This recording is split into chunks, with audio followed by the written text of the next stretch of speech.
Hey guys, welcome back for today's video where I wanted to discuss what could a possible best case scenario electoral college map look like for Bernie Sanders in his head-to-head against Donald Trump in 2020. So obviously not a most likely scenario, but a situation where what could possibly be the best map that Sanders and his campaign are able to put together. And his best case scenario would include things like dominating the debates, constantly holding massive rallies all over the country, building a lot of grassroots support, and not just winning back working class voters that went to Trump after they had been with Obama, but expanding on that coalition. So first, we're going to start by giving Sanders every single state where Trump is currently underwater with his net approval rating. So starting out here with the very Democratic states of Washington, Oregon, California, as well as Hawaii. And then in the Southwest, Trump's 7 points underwater with his approval in Nevada as well as Arizona. And then it's 13 and 12 points respectively in Colorado and New Mexico. And then going into the Midwest, where Trump is not doing very well right now with his numbers. He's 13 points to the negative in Minnesota as well as Wisconsin, 8 points in Iowa, 22 points in Illinois, 10 points in Michigan, 4 points in Ohio, 7 points in Pennsylvania. Not a situation right now that's looking great for Trump in the Midwest in terms of his approval numbers. And the key to Trump winning back in 2016 was winning Wisconsin, Michigan, and Pennsylvania over after Obama had won it the prior election cycles and winning those states by less than 1 percentage point. Now, these blue states that you're currently seeing in this region of the country, these are Obama states that he took in both 08 and 12, and the Democrats, the key to them winning the White House in 2020 is doing well in this region. But then we go into the Northeast where you'd expect Bernie to do very well, or any Democrat, if it's not even Bernie Sanders, obviously, but Sanders in particular because he's from this region of the country. So we have Massachusetts, Rhode Island, Connecticut, New Jersey, Delaware, Maryland, the District of Columbia, New York, Vermont, New Hampshire, as well as the entire state of Maine, including their second congressional districts.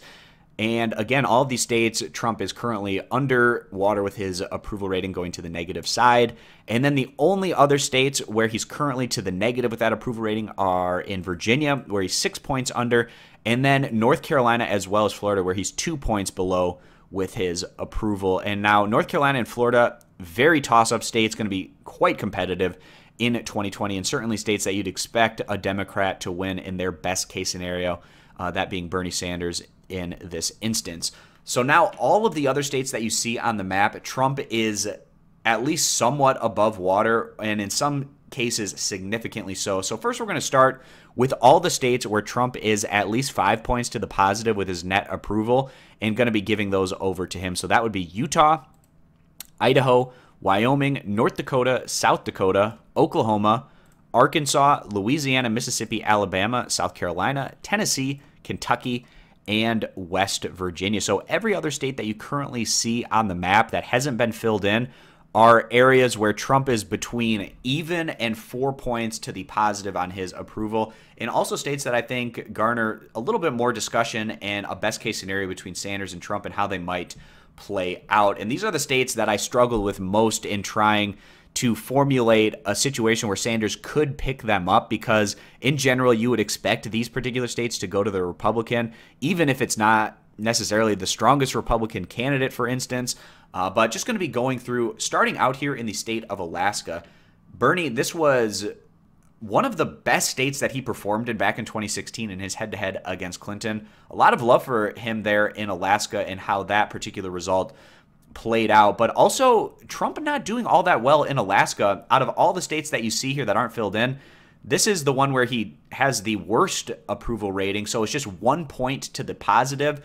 And I think the Democrats could reasonably be competitive in a state like Alaska in 2020. And given how well Bernie did here back in 2016, I think that there's enough vote for him in a state like Alaska where he could make it competitive and even push it to his side. And then other states that are kind of in a similar boat to that, Montana and Kansas.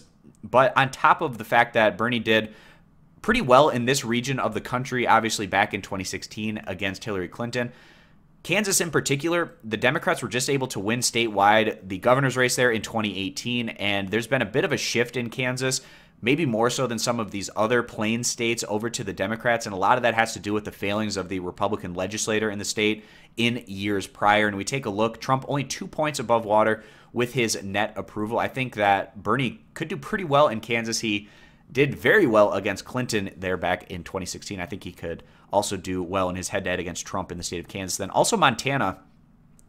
The Senate race could be very competitive, especially if the Democratic governor decides not to run for the presidency over this next year or so, and then decides to run in the Senate. I think it could be really close. But also Jon Tester, the Democrat, winning statewide in 2018 in Montana. In Montana is a situation where they have some population centers that are pretty Democratic leaning, and then on top of that, the Native American populations are pretty Democratic leaning. And Bernie doing pretty well here in the state of Montana back in 2016. I think he might be able to challenge and make things competitive there in this particular state, which is a bit more interesting and competitive than some of these other states in the region like Idaho and Wyoming, as well as Utah, for instance.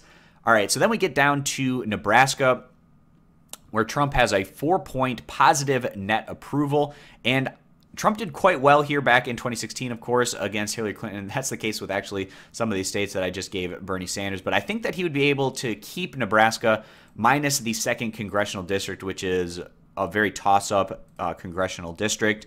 And then moving on from that, Texas, Missouri, Indiana, Georgia, the ones that would be a little bit more Republican-leaning, especially with Pence on the vice presidential ticket, you'd still give Indiana over to Trump. Even though he's only 3 points to the net positive with his approval, I think that Pence being the VP does enough to keep that one in the safe range, even in a best case for Bernie. And then also Missouri, over recent years, it has been trending a bit more in a Republican direction. They just won that Senate seat in 2018 away from Claire McCaskill, with Josh Hawley doing better than most people probably expected. Now, you could make the case that if it's a scenario where Bernie Sanders is gaining with the working class voters, particularly white working class voters in a state like Missouri, which is very important, maybe he could make things interesting. But just given how this state has been trending in recent presidential cycles, I still feel like even in a best case for Sanders, Trump would still be able to win the state of Missouri. And then you have Texas and Georgia, which could actually be pretty competitive in 2020. In a best case, is it possible for Bernie to get these? I'm not quite convinced yet. I'd need to see a lot more polling indicative of that. Now, we have actually seen some polling in Texas where the top-tier Democratic candidates like Joe Biden, Bernie Sanders, and then, of course, Beto O'Rourke, who you'd expect to do well in Texas, are very competitive with Trump. And also the Democrats making gains in Texas in 2018 with what O'Rourke was able to do against Ted Cruz, and not necessarily a ton of love for Trump in the state of Texas, where he's only 3 points to the positive on his net approval. But I think an area where Trump could really hammer on Sanders in particular in a state like Texas would be on something such as gun control, which might be a difference maker, getting those 38 electoral votes. And then you also have Georgia. I'd really like to see a Democrat win a statewide race here, either governorship, a Senate race, or presidential, before handing it over to somebody like a Bernie Sanders, for instance, in a head-to-head matchup. Clinton actually made things relatively competitive here within 5 points of Trump in 2016. So there's actually an avenue where you might be able to see somebody like a Sanders win Georgia.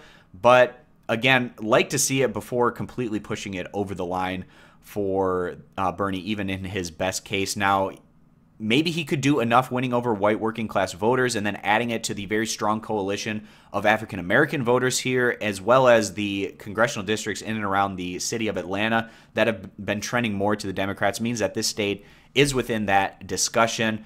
But this is how I currently see a best case scenario map for Sanders, having him at 371 with Trump at 167. Now, those last 2 states that I was really struggling with, if you gave those over to Sanders, it would be 425 to 113. But again, this would be a scenario where Sanders is absolutely crushing it in the debates, and then maybe even you have Trump, who has some more controversies and tough situations hanging over his re-election bid that might make things more difficult for him. And then you'd also have Bernie doing quite well and winning back over a lot of those white working class voters, which he should have more success in doing so, in contrast to somebody like a Hillary Clinton, where she lost a lot of those voters back in 2016. So that's going to wrap this video up, guys. I might possibly make some more of these types of videos with other top tier 2020 Democratic candidates and what their best case scenarios might be against Trump, or maybe even flip it on its head and do a best case scenario for Trump in his matchup against some of these other Democrats. But we'll see how things go over the coming months and over this next year. So thanks for stopping by. Consider subscribing for more, and I hope to see you guys back here for my next video.